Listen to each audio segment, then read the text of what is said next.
श्री राधे राधे। भक्तों, कोई बहुत बड़ा भवन बनाना हो तो उसकी नींव भी उसी हिसाब से बहुत बड़ी, मजबूत, गहराई तक बनाई जाती। हल्की फुल्की नींव से काम नहीं चलता विशाल भवन बनाने के लिए।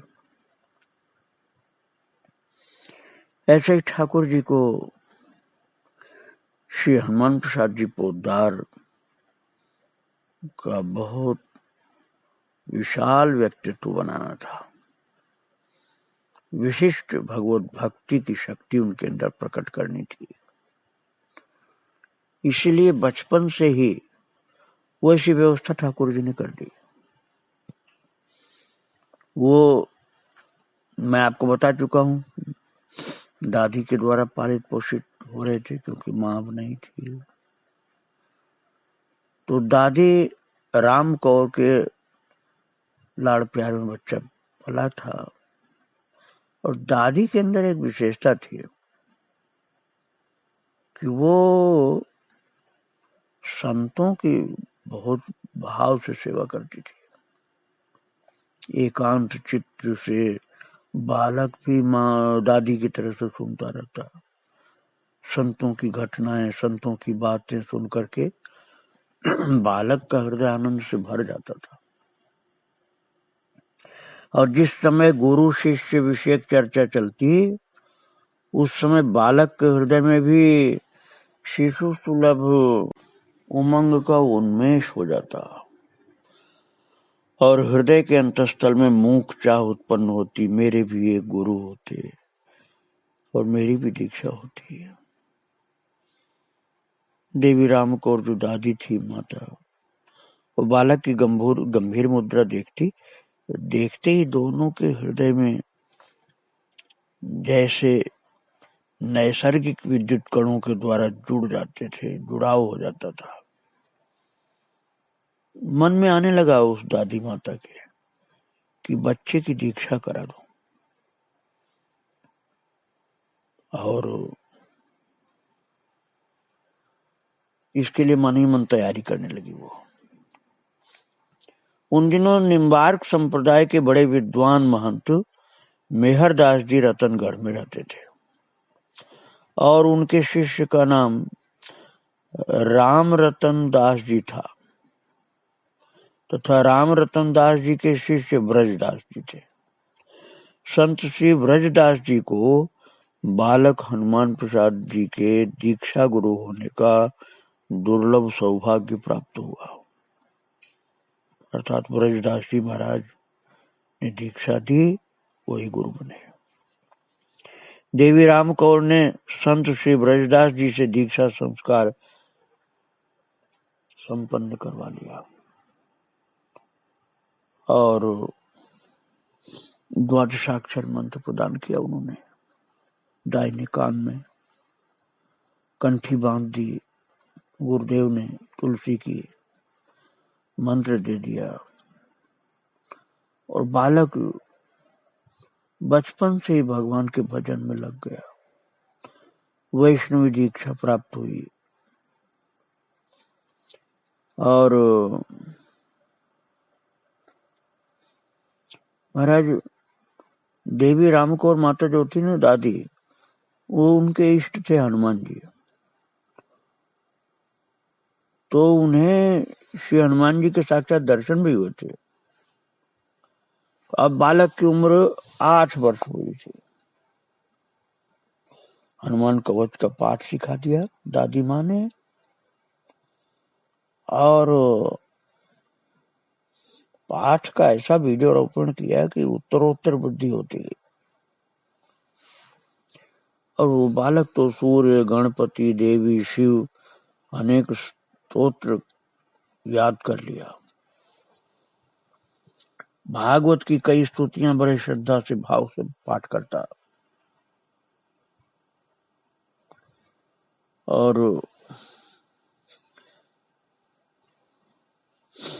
भक्तों, हनुमान जी की भक्ति दादी में थी ना, इसलिए दादी ने हनुमान प्रसाद नाम रखा था बालक का। और आपको आश्चर्य होगा कि इतने बड़े प्रतिभा संपन्न विश्व के श्री हनुमान प्रसाद जी पोद्दार,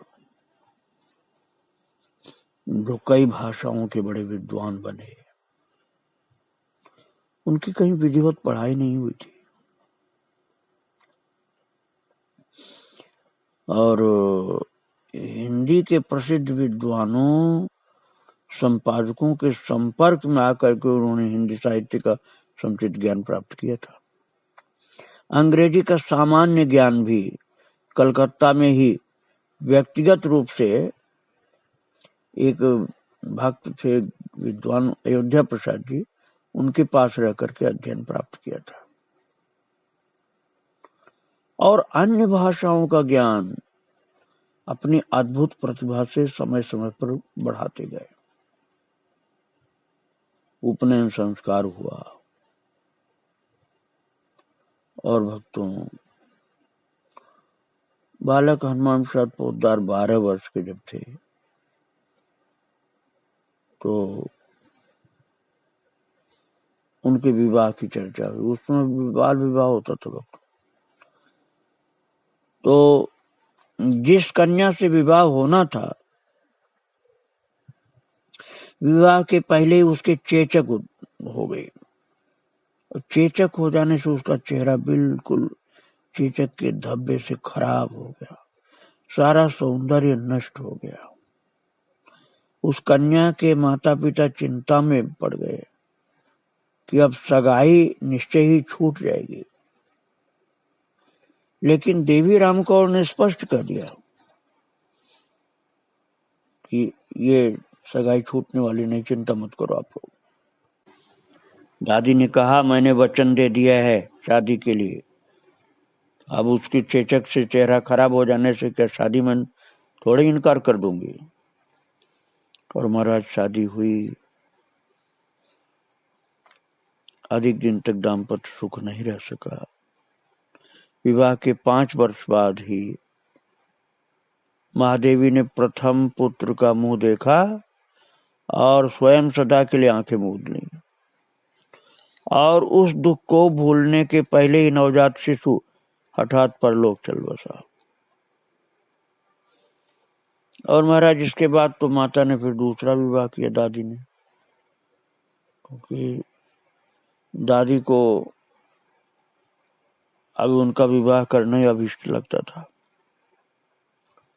अब आप पितृवियोग सम्मुख आया, पिताजी नहीं रहे।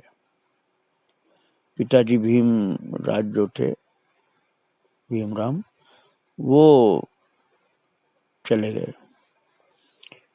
और अब दुकान का सारा कार्य संभालना पड़ा हनुमान प्रसाद जी को, क्योंकि पिताजी नहीं रहे।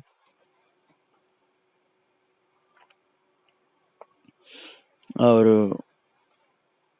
देवी राम कौर जो दादी माँ थी, उनके ऊपर ये सारी घटनाओं का बड़ा असर पड़ा कि बहू मर गई, बच्चा मर गया बहू का, और पिताजी मर गए इनके हनुमान प्रसाद जी के।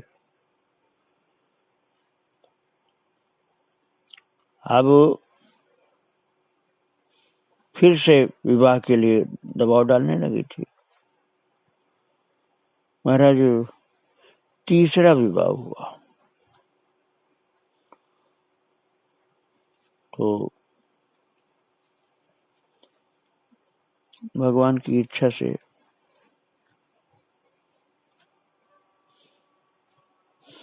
जो तीसरा विवाह दादी की इच्छा से इनका हुआ, तो अब क्या करें, दादी माँ की इच्छा को मना नहीं कर सकते थे। और अपने दुकानदारी का काम, बिजनेस का काम करने लगे। किंतु भगवान को तो कुछ बड़ा काम इनसे करवाना था, केवल दुकानदार बना के तो रखना नहीं था। तो जब भक्तों हनुमान प्रसाद जी एक दुकानदारी का काम देख रहे थे, उन्हीं दिनों की बात है श्री जयदयाल जी गोविंद का, जिन्हें सेठ जी कहा जाता था। वो बड़े सत्संगी थे। तो वो अधिकतर व्यापारियों के पास, मारवाड़ी व्यापारियों के पास जाते थे और सत्संग की वार्ता करते थे। तो इस तरह से इसी कार्य से उनका कलकत्ता में आगमन हुआ गोविंद जी का, और संयोगवश उनके सत्संग का आयोजन उनके निकट में हुआ। हनुमान प्रसाद जी की दुकान जो थी उसके सामने ही वो सत्संग का आयोजन हुआ, और जब आयोजन हुआ तो उसमें गए हनुमान प्रसाद पोद्दार जी, और गोविंदका जी का प्रेमिल स्वभाव, मौलिक चिंतन, दम्भहीन अंतःकरण, अनुभूतपूर्ण आध्यात्मिक उद्गार, ये सब हनुमान प्रसाद जी को बहुत अच्छा लगा। उस समय हनुमान प्रसाद पोद्दार जी के अंदर राजनीतिक विचार भी रहते थे, देश की स्वतंत्रता के, और ऐसा आकर्षण उनको हुआ गोयनका जी के लिए कि बस अब उनके साथ लग गए। वो भगवान की अचिंत्य शक्ति की प्रेरणा से ये सेठ जी जयदयाल गोविंदका जी और भाई जी अर्थात हनुमान प्रसाद पोद्दार जी, इनका घनिष्ठ संबंध हो गया। भाई जी के जीवन को एक ही अध्यात्म पथ पर सुरक्षित रखने का सारा श्रेय गोविंदका जी को उस समय प्राप्त हुआ। यद्यपि देश प्रेम के प्रवाह में थे हनुमान प्रसाद जी, लेकिन सत्संग भी प्राप्त हुआ तो आनंद बढ़ गया उनका निरंतर देश प्रेम बढ़ता जा रहा था। देश उस समय गुलाम था अंग्रेजों के द्वारा, तो देश को गुलामी से मुक्त करने के लिए जो बंगाल में क्रांतिकारी आंदोलन चलता था, उसी में हनुमान प्रसाद जी महाराज भी शामिल हो गए थे। और उस समय देश की आजादी के लिए जो लोग भी लगते थे, उनको उस समय की गवर्नमेंट, जो ब्रिटिश गवर्नमेंट होती थी, वो उनको अपराधी मानती थी। देश को आजाद कराने के लिए जो भी कोई लगता था, आगे आता था, उसको ब्रिटिश सरकार अपराधी मानती थी और लोग छिप जाते थे डर के कारण। लेकिन हनुमान प्रसाद जी न तो भागे, न छिपे, और न अपने कार्यक्रमों से हटे। तो अचानक एक दिन सदल बल पुलिस इनकी दुकान पहुंच गई और राजद्रोह के अपराध में इनको बंदी बना के ले गई,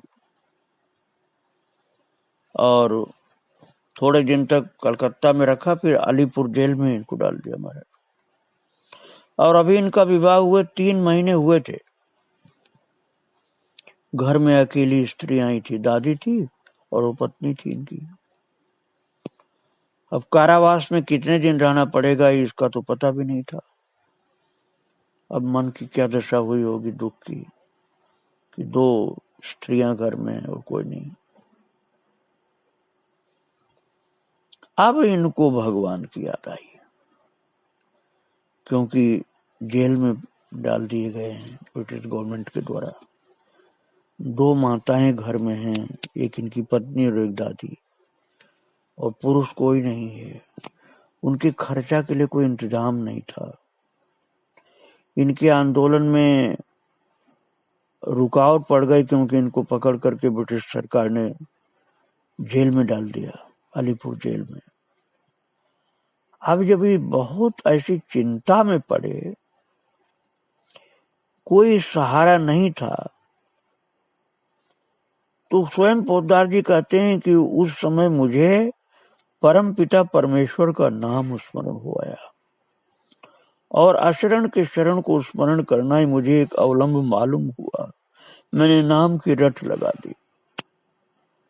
भजन करने की देर थी कि शांति का आविर्भाव होने लगा। अर्थात भजन में जब लगन लगी तो जो मन की घबराहट थी वो दूर हो गई और शांति का अनुभव हुआ, व्याकुलता दूर हुई, हृदय में शांति का साम्राज्य छा गया।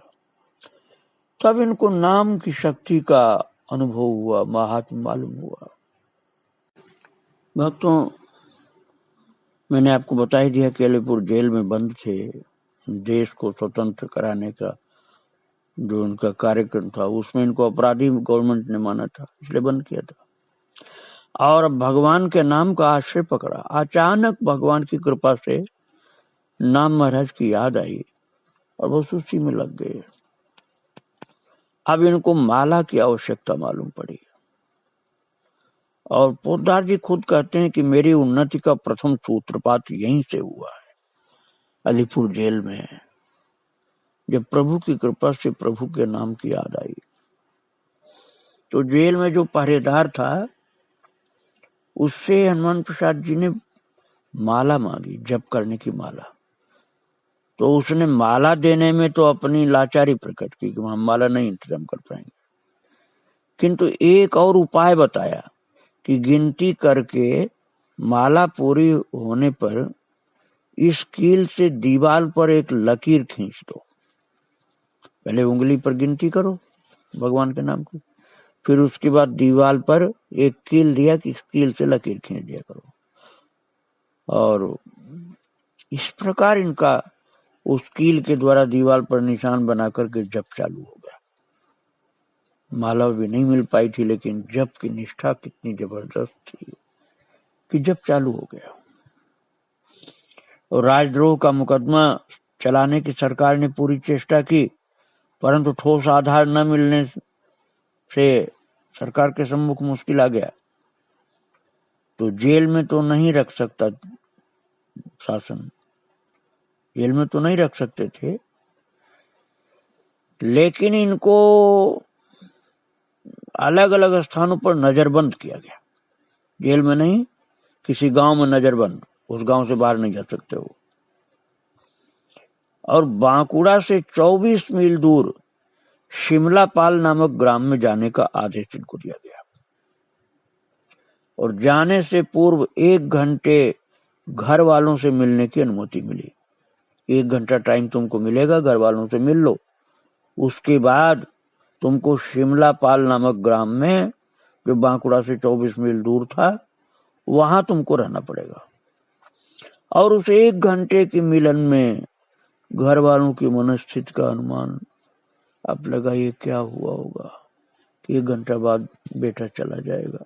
दादी ने सोचा, पत्नी ने देखा 1 घंटा बाद चले जाएंगे, फिर कब लौट के आएंगे, नजरबंदी कब तक रहेगी, कब तक इनको नजरबंद रखा जाएगा, कुछ पता नहीं था। भक्तों, जो ठाकुर जी के भक्त होते हैं वो प्रत्येक परिस्थिति में भगवान की भक्ति करते रहते हैं।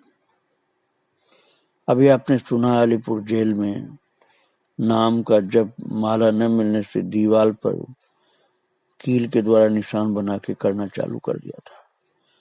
अब अपराध का कोई प्रमाण न मिलने के कारण इनको जेल से तो छोड़ दिया गया, लेकिन नजरबंद किए गए एक गांव में, उस गांव में रहो, बाहर नहीं जाओगे, शिमलापाल नाम का गांव। और प्रभु के जो विशेष भक्त होते हैं उनको भगवान कुछ उनका जो छीनते हैं तो उससे अनंत गुना उनको देते भी हैं। और यदि ये कहा जाए कि देने के लिए ही छीनते हैं तो महाराज कोई अनुचित बात नहीं होगी। भगवान ने भाई जी के देश प्रेम की सारी उमंगें छीन ली, मित्र मंडली तोड़ दी, प्रियजनों से अलग कर दिया, परिवार के किसी व्यक्ति को साथ नहीं रहने दिया, पर इनके बदले में ऐसी वस्तु दी